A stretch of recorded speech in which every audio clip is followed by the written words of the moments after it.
Doctors, I'm going to address this question to both of you. There have to be some safety issues with the mangosteen. The first thing I'd like to say, Abby, is that one of the benefits of traditional medicine, medicine that has been used by cultures in various parts around the world, is that they use an herb or a fruit for century upon century, and it's passed down from family to family, that from record to record shows which fruits or herbs are helpful, which herbs or fruits are toxic or have harmful effects, and that there is not one documented case in any research that I've been able to uncover that demonstrates there's any type of adverse or toxic property to the mangosteen fruit, the pericarpate seeds. I slipped on one on a sidewalk when I was in New Zealand, and that's about the closest I've come to seeing damage. Now, people can have allergic reactions to this fruit just like they can to any other kind of fruit, but in the reported reactions, they've been restricted to cutaneous manifestations, nothing that is life-threatening. So it's not that people cannot have adverse reactions, but they aren't life-threatening. They don't fall into the same category as drugs do.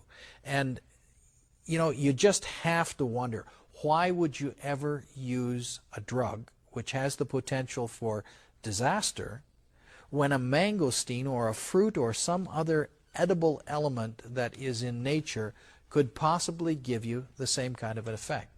That's the question I ask over and over. Right. And my dad used to tell me when I was a little kid growing up to trust in God but tie up your camels.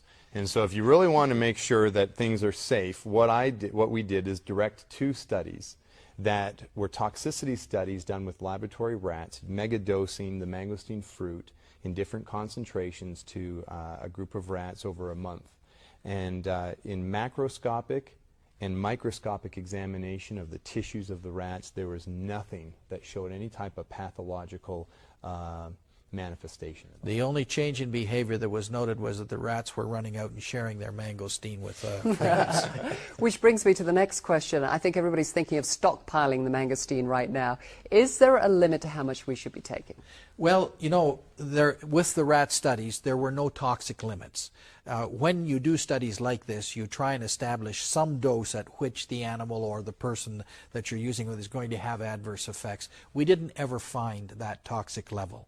So there is no toxic level. However, in minimum dosages, when someone is looking for a therapeutic effect, something's gone wrong with them, and they're trying to get that in some way reversed through the assistance of the mangosteen, I recommend that because it has a half-life of 4 to 6 hours in the human body. In other words, it remains in the circulation for about 4 to 6 hours before half of it is gone, that it should be dosed 3 times a day.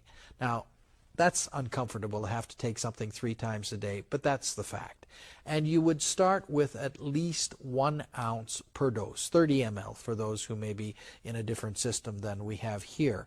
And you could go up from that. There is no upper limit. More may be better. It in fact appears to be that way in very serious conditions such as cancer and major ailments. People take much more than 1 ounce 3 times a day.